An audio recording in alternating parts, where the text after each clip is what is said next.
Nouveau rebondissement dans l'affaire Pierre Palmade. L'enfant de 6 ans, qui se trouvait dans la voiture percutée par celle de l'humoriste le 10 février sur la D372, est sorti du coma.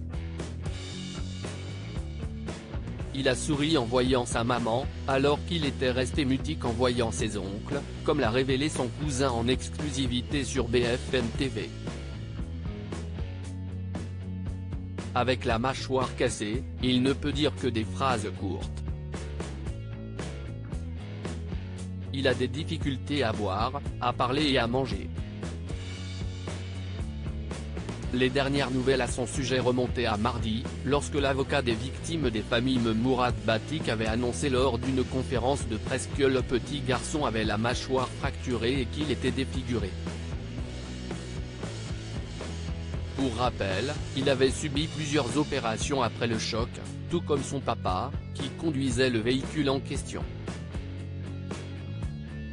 Ce dernier a des fractures partout, a déclaré son neveu sur la chaîne d'information en continu, en ajoutant « Ils ont essayé de le réveiller mais la douleur était trop forte donc ils l'ont endormi ».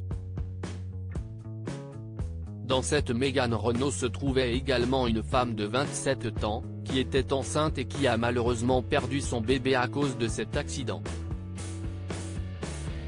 Une césarienne avait été organisée en urgence afin de sauver l'enfant, mais celui-ci n'aura finalement pas survécu à cette intervention. En revanche, il serait né vivant, avait révélé Mourad Batik, ce qui signifie que Pierre Palmade pourrait être condamné pour homicide involontaire. Des excuses inaudibles car il est en effet responsable de l'accident, lui qui était sous l'emprise de cocaïne au moment des faits.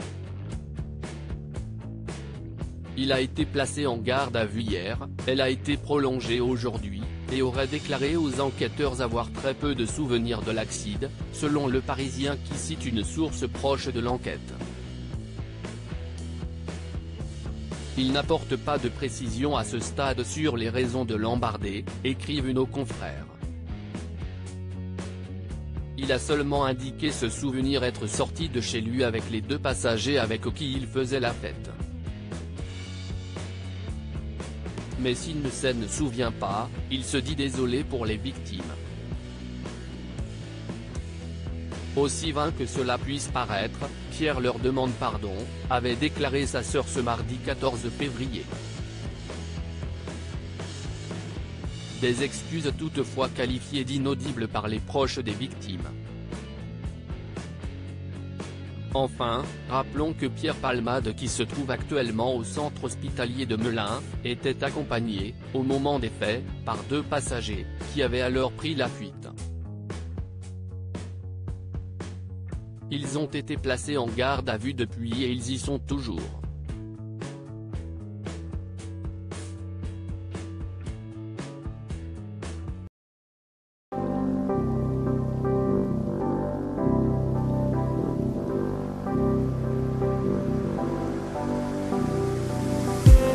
I just need some